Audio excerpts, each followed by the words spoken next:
নভেম্বরের 13 তারিখ পর্যন্ত আমার মাথায় একটা অনেক বড় বোঝা ছিল। দেখতে দেখতে জন্মদিনটা তো শেষ হয়ে গেল। সুনাইরা মনির জন্মদিনে কি কি গিফট পেয়েছে সেগুলোই আজকের ব্লগে আপনাদের সাথে শেয়ার করব। জন্মদিনে মেয়ের থেকে মেয়ের মা বেশি গিফট পেয়েছে। ব্যাপারটা কেমন জানি হাস্যকর না? রাত 3টা পর্যন্ত যেভাবে বাসাটাকে পরিষ্কার করেছি সেটাই আজকের ব্লগে শেয়ার করব। এভরিওয়ান আসসালামু আলাইকুম, সবাই কেমন আছেন? আশা করতেছি ভালো আছেন। আমিও ভালো আছি আল্লাহর রহমতে। নভেম্বরের 1 তারিখ থেকে 13 তারিখ পর্যন্ত আমার মাথায় মনে হয় কি বিশাল বড় এক বোঝা ছিল। এত বড় একটা অনুষ্ঠান বাসায় করব, কিভাবে সবকিছু সামলাবো আমি একদমই বুঝে উঠতে পারতেছিলাম না। সবকিছু নিয়ে অনেক টেনশনে ছিলাম। আলহামদুলিল্লাহ এত বড় অনুষ্ঠানটা এত সুন্দর করে শেষ করতে পারবো সেটা কিন্তু একদমই ভাবিনি। দেখতে অনুষ্ঠানটা তো শেষ হয়ে গেল, কিন্তু সুনাইরা মনি কি কি গিফট পেয়েছে সেগুলো তো আপনাদের সাথে শেয়ার করা হয়নি। তাই আজকে ভাবলাম সবকিছু শেয়ার করি। তার আগে আমি বাসাটা আপনাদেরকে ঘুরে দেখাই। দেখেন সবকিছু কত সুন্দর করে এটাকে গুছিয়ে ফেলেছি। সব মিলিয়ে 70 জন মানুষ এই বাসায় এসেছে। এখন কি বোঝা যায়? দেখেন বাসায় যত কমফোর্টার সেট আর বিছানা চাদর আছে সবকিছু কিন্তু স্ক্রিনে দেওয়া এই পেজ থেকেই কিনেছি। আপনারাও কিন্তু চাইলে নিয়ে নিতে পারেন। সময় স্ক্রিনে দেওয়া এই পেজ থেকেই বিছানা চাদর, কমফোর্টার সেট, সোফার কাভার, পর্দা সবকিছুই কিনে থাকি। আপনারাও কিন্তু চাইলে কিনে নিতে পারেন। হচ্ছে আমার গেস্ট রুমের ফাইনাল লুক। দেখেন গেস্ট রুমটাও এখন কত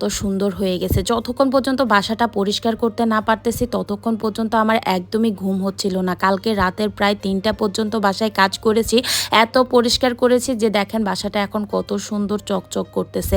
আর সামনের রুমটা দেখেন, সোফার কাভারগুলো এত সুন্দর লাগতেছে। আপনাদের সাথে জাস্ট শেয়ার করি, সোফার কাভার পরানোর পরে সামনের রুমের পুরো লুকই চেঞ্জ হয়ে গেছে। বেডের এই পর্দাগুলো আমি কিন্তু সোফার কাভারের সাথে ম্যাচিং করে কিনেছি। আপনারা চাইলে কিন্তু অন্যান্য কালারও কিনতে পারবেন। অনেক ধরনের কালার আছে ভাইয়াদের পেজে। সোফার কাভার, ডাইনিং টেবিলের কাভার, পর্দা সবকিছুই কিন্তু পেয়ে যাবেন বেলভেটের, তুর্কির, তারপর ডিজিটাল প্রিন্টের ধরনের ফেব্রিকে কিন্তু পেয়ে যাবেন ভাইয়াদের পেজে। যারা ভালো কোয়ালিটির হচ্ছে সোফার কাভার, ডাইনিং টেবিলের কাভার, পর্দা কিনতে চান তারা কিন্তু চোখ বন্ধ করে ভাইদের পেজ থেকে কিনতে পারেন। দেখেন আমার ডাইনিং টেবিলটা কত সুন্দর লাগতেছে। আমি কিন্তু সব সোফার কাভার, ডাইনিং টেবিলের কাভার, পর্দা, তারপর কমফোর্টার সেট, বিছানা চাদর ভাইয়াদের পেজ থেকেই কিনে থাকি। কিন্তু ভালো কোয়ালিটি ফুল প্রোডাক্ট কিনতে চাইলে ভাইয়াদের পেজ থেকেই কিনতে পারেন। অনেকেই আমাকে জিজ্ঞেস করেন, আপু আপনি বিছানা চাদর, কমফোর্টার সেট, সোফার কাভার কোন পেজ থেকে কিনেন বা কোথায় গেলে ভালো পাবো? তাদের জন্য আমি উপরে পেজ লিঙ্কটাও দিয়ে দিব। যাই হোক, এই তো আমার কমফোর্টার হচ্ছে 2টা অর্ডার করেছি। মার রুমের জন্য একটা, আমার রুমের জন্য একটা, দুইটাই হচ্ছে 2 রুমে দিয়ে দিলাম। এটা পর্যন্ত পুরো বাসাটাই সুন্দর করে গুছিয়ে নিলাম। মাঝখানে 2 ঘন্টা ঘুমিয়ে আবার উঠে আপনাদের সাথে গিফটগুলো শেয়ার করতে বসে গেলাম। দেখি কি কি সুনাইরা মনি গিফট পেয়েছে আপনাদের সাথেও শেয়ার করব। আমরা সবাই মিলেও হচ্ছে দেখব। আমার কাছে মনে হয় কোনো প্রোগ্রামে, দাওয়াতে বা হচ্ছে যেখানেই হোক না কেন গিফটের থেকেও কিন্তু আনন্দটা অনেক বেশি হচ্ছে মানে সবার মধ্যে কাজ করে। আমি বিশেষ করে প্রোগ্রামটা করেছি যাতে আমরা সবাই মিলে একসাথে হতে পারি, একসাথে আনন্দ করতে পারি আর সুনাইরা মনির জন্মদিনটা হচ্ছে স্মরণীয় করে রাখতে পারি। সেই জন্যই হচ্ছে প্রোগ্রামটা করা। যাই হোক, তারপরও সবাই ভালোবেসে অনেকগুলো গিফট দিয়েছে সুনাইরা মনিকে। আপনাদের সাথে এখন সেগুলো শেয়ার করবো। বাসায় এখন 3টা বাচ্চা, কোনটাকে দিয়ে কোনটা দিব বুঝতেছি না। তিনোটাকে নিয়েই বসলাম।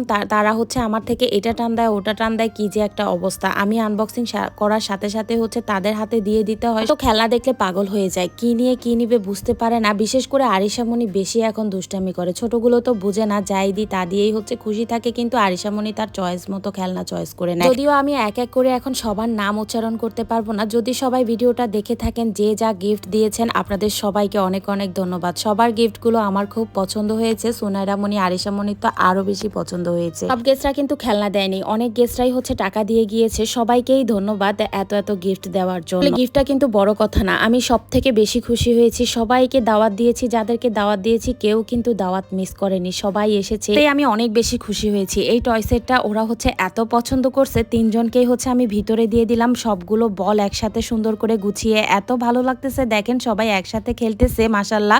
যাই হোক, এই তো এখন হচ্ছে আরেকটা সেট খুললাম। এটা দেখে আরিশা মনি বের হয়ে চলে আসছে, এটা বলতেছে তার। তো আমি বললাম তুমি আমাকে আপ্পা দাও, তারপরে তোমাকে দিব। যাই হোক, এটা হচ্ছে ওকে দিয়ে দিলাম। তারপর হচ্ছে আরেকটা গিফট আনবক্সিং করতেছি। জন্মদিনে মাও গিফট পেয়েছি, এটা দেখে আমার কাছে অনেক বেশি হাস্যকর আর হচ্ছে আনন্দ লাগতেছে। এই গিফটটা আমার খুবই পছন্দ হয়েছে। এটা হচ্ছে আমার ছোট মামা দিছে। গিফটটার পিছনে অনেক অনেক হাস্যকর রহস্য আছে, সেটা অন্য একটা ব্লগে আপনাদের সাথে ইনশাআল্লাহ শেয়ার করব। এটা হচ্ছে একটা ফিল্টার জগ। যাই হোক, এটা হচ্ছে আমার খুবই পছন্দ হয়েছে। তো এই তো এখন হচ্ছে আরো কিছু ড্রেস পেয়েছি, মানে অনেক অনেক গিফট পেয়েছি যেগুলো কালকে ওরা খুলেও অনেকগুলো নষ্ট করে ফেলেছে। তারপরও আমি যেগুলো বড় বড় গিফট ছিল সেগুলো হচ্ছে আলাদা করে রেখে দিছি। এখন আমার সামনে বর্তমানে যেই গিফটগুলো খুলেছি সেগুলোই আপনাদের সাথে শেয়ার করছি। অনেকগুলো গিফট আছে আর বাকি গিফটগুলো কালকে ওরা খুলছে, সেগুলো আমি খুঁজেও পাইতেছি না। তাই ওগুলো আর না খুঁজে এগুলাই হচ্ছে আপনাদের সাথে শেয়ার করে দিলাম। দেখেন 3 টুনটুনি পাখি এটার ভিতর ঢুকে কি করতেছে, মাশাল্লাহ। ওদের 3 জনকে একসাথে দেখলে এত এত ভালো লাগে, মানে মনটাই ভালো হয়ে যায়। যাই হোক, এই তো কিছুদিন পরে আমার ভাইজি চলে যাবে, এর জন্য আমার এখন থেকেই মন খারাপ লাগতেছে। যাই হোক, হোক, এই তো সুনাইরা মনিকে টিভির ক্যাবিনেটের উপরে বসিয়ে একটু ছবি তুলতেছি, ভিডিও করতেছি। সে তো দুষ্টু কোকিল গানটা শুনলেই নাচা শুরু করে দেয়। দুই টুনটুনি পাখিকে দুইটা সেম সেম ড্রেসে কেমন লাগতেছে বলেন তো? সুন্দর লাগতেছে না মাশাআল্লাহ? সেম সেম ড্রেস ওরা যখন ছোট ছিল তখন আমি ওদের জন্য কারুকাজ পেজ থেকেই কিনেছি। আপনারা চাইলে কারুকাজ পেজ থেকে ঘুরে আসতে পারেন, দুজনের সেম সেম ড্রেস দুইটাই পেয়ে যাবেন আপনারা। এই তো দুজনকে বসে একটু টিকটক করতেছি, ছবি তুলতেছি, আর মাশাআল্লাহ ওদের জন্য দোয়া করবেন সবাই। আজকের মতো বিদায় নিচ্ছি, আল্লাহ হাফেজ।